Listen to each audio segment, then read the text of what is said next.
Hey friends, we recently sent you a survey about gospel communities this fall. And this video is to talk about those survey results with you, to remind you of our vision for gospel communities this fall, and to give you next steps on how we can all work together to launch gospel communities to begin this fall that will go through the beginning of next summer. So if you were here for the Mission of God series earlier this year, we looked at Acts chapter 2, verses 42 to 47, and we looked at how the early church lived. There were four major words that we dug into: study, pray, serve, and play. What we saw was the early church was committed and devoted to studying. They were in the Word of God, learning the Word, committing their lives to it. They were also devoted to praying together. So they were hearing about each other's lives, what was going on, lifting each other up in prayer to the Father. They were also devoted to serving each other. So it says they were selling their possessions, caring for each other financially and physically, and having these deep hearts of love for one another.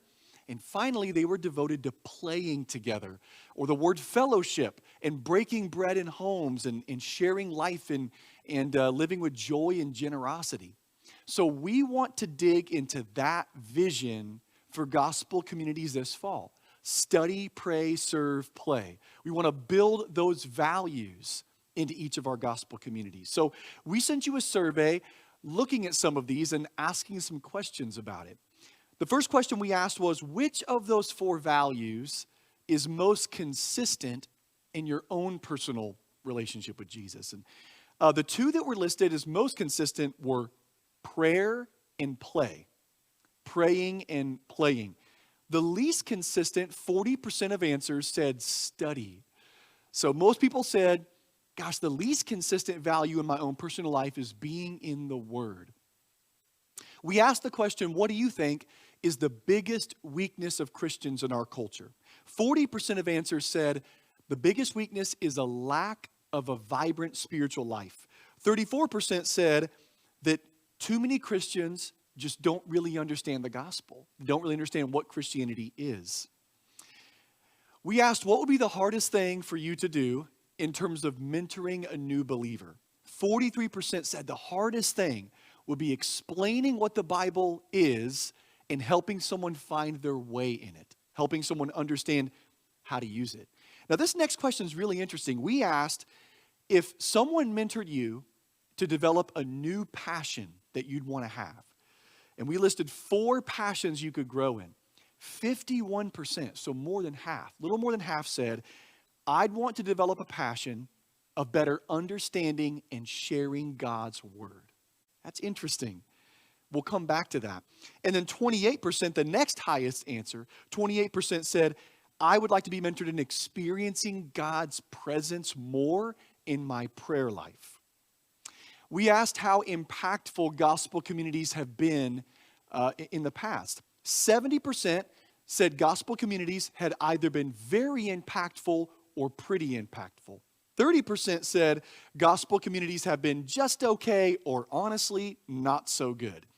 I'm joyful that it's 70-30 good to bad. I'm glad it's not the other way around.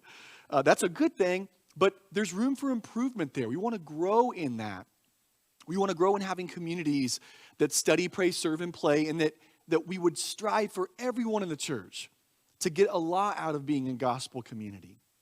Here's a really interesting one. We asked the question, what would be the most important thing for you in regards to joining a gospel community this fall? And so, for example, we asked, what about time? Is the biggest issue for you time, that you have to find a day of the week and a time in the evening that works? Or is the biggest issue connection, that you want to have a group that you really feel like you can connect in? 58%, so a vast majority answered, the biggest thing is purpose. Most of you said, who responded to the survey, which we had a lot of answers, a lot of submissions to the survey. Most people said, the most important thing for me is I need a community in which there's a deep sense of purpose. That when I leave and go home, that I'm not saying, man, I guess we just sort of sit around and talk and do whatever, but that there's a real sense of, no, there's deep purpose in what we're doing in the group. We're going to come back to that and talk more about that in a moment. 23% said time, that the biggest issue is time, and 12%, only 12% said connection. I think the big win there is it sounds like even though on Sunday mornings, it's not like it's a small group on Sunday, I think our church is doing a pretty good job of being connected to each other. And I would commend you as we go into the fall that if there's new people that come in on a Sunday you don't know, that even if you're in a conversation with someone you know really well, that you say, hey, let's catch up later. I want to go talk to this new person that is just coming in for the first time. Let's continue to fight to be a welcoming and hospitable church. In terms of meeting, we asked, would you rather meet every week, every other week, or it just doesn't matter? 38% said every week, 30% said every other week, and 32% said, it doesn't really matter to me. So there's pretty evenly distributed there. Here's a really significant one too. We asked, what do you think is the most important trait a gospel community leader should have? And it was a three-way tie. And the three things were, number one, an ability to teach. Number two, a prayerful presence that spiritually energizes others. Number three, a sincere concern for others and desire to serve them. I think this is so important. I really want you to hear this, that when people have thought about gospel communities, specifically potentially leading one, I think there's this idea that, gosh, I can't lead a gospel community unless I'm a good teacher. I've got to be a great teacher. I have to have a strong knowledge of the Bible and be able to teach well. But these survey results show a three-way tie, where when we ask people, what's the most important thing you think a leader should have? That some said teaching, yes, but then another third said someone with a prayerful presence who just desires to pray for others and just to energize them to be following the Lord and knowing Him. And then another third said just someone who has a sincere concern for other people and wants to serve people well. And so what I want you to hear is leading a GC is not about having a certain kind of gift. It's about using the gift you do have. That's so important. It's about using the gift the Lord has given you, not somehow, developing one you don't have. So that three-way tie answer, I think, was really revealing in terms of answering the question of what makes a good GC leader. When we asked the question, do you plan to join a gospel community this fall? There were four answers: yes, I think so, I don't think so, or no. 68% said yes. 32% said I think so. Nobody said I don't think so or no who answered the survey. So it sounds like there's a lot of desire to look into gospel communities. The word I want you to latch onto, friends, for this fall, I want you to latch onto the word intentionality. Pastor Mark and I have been using that word as he's come on staff and he's onboarding and learning the culture and plugging in together. Is we want this fall for us to work together as a church toward that word intentionality. And I really think that lines up with these survey results, because nearly 60% of you said the most important thing for me in regards to joining a gospel community this fall is I want a community where there's a sense of purpose, where we are coming together and I walk away from there and say, man, there's a clear sense of what we're doing, right? That we're not just meandering, that we're not just sort of hanging out to go through the motions because I said, I'll be there at such and such night at such and such time, that we're not just going through the motions, but a real sense of purpose. And so that's why we want to dig into that vision of study, pray, serve, play. That we are spending some time in the Bible, studying the Word, that we're praying for each other, which means we're sharing lives and bearing burdens together, that we're serving each other. So we're hearing about what's going on and finding out ways that we can serve in our group, and then we're playing together. We're setting aside time to do a barbecue or to have a board game night or just to hang out in the park or whatever, just a way to fellowship and have joy and enjoy time together. So a few things for you. We want to put out a resource for hosts here soon. So throughout the summer, Zane Unrau has been leading a group at Curtis McCoskey's house, at my dad's house. And my dad has really enjoyed hosting. And so he's actually putting together just a simple little written piece we're going to share on the blog of some things you can think about when you're hosting. because this survey said nothing about hosting, but of course, hosting is a big part of gospel communities. So we want to give you a resource there. I've also had some preliminary conversations with Phil Cook. So Phil is a member here, and he actually has a degree in theology. And Phil led a group this last time that really dug a lot into theology and understanding more about the Bible and how we develop good doctrine.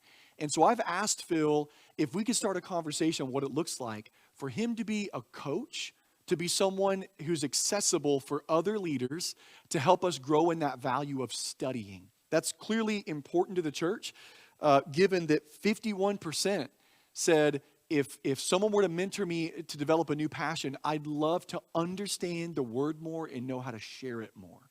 So we want to give you more resources there. Let's talk about next steps now. Next steps for gospel communities this fall is we need to identify leaders. So rather than us elders and leaders just picking up the phone and calling people and saying, hey, do you want to lead? I wanted to do a more shotgun approach first. And the reason is there have been people who in the past didn't think they would be a great GC leader, but then they took a stab at it and it really worked out great. They were able to use some gifts and people connected, and the Lord met them in that. And so I want to ask you to be prayerfully thinking through, is God laying on your heart that same word of intentionality? Are you sensing in your soul this desire to be intentionally about something? You know, to connect with other people and to use your gift, whatever your gift is, whether it's, you know, teaching others or just praying for others and having a presence of, hey, I want to energize you to follow the Lord, or caring for others deeply and serving them. Whatever the gift is, are you sensing in your heart that same desire for intentionality? If so, I want to challenge you to pray about leading a gospel community this fall. So I'm going to put this video in an email, and underneath it have some writing to remind you of this. The way we're going to start this, the next steps here, is we need to identify leaders. And then once we identify leaders, we can figure out host homes and then begin the sign-up process for gospel communities this fall. So think about it, pray about it, and I want you to respond and let us know if you think maybe God is calling you to lead this fall. All right, friends, thank you so much for watching this video. Thank you for those who responded to that survey. It's been very helpful, and I hope some of those results are interesting and insightful for you. I'm excited to start gospel communities this fall. Love you, brothers and sisters. Have a wonderful rest of your week.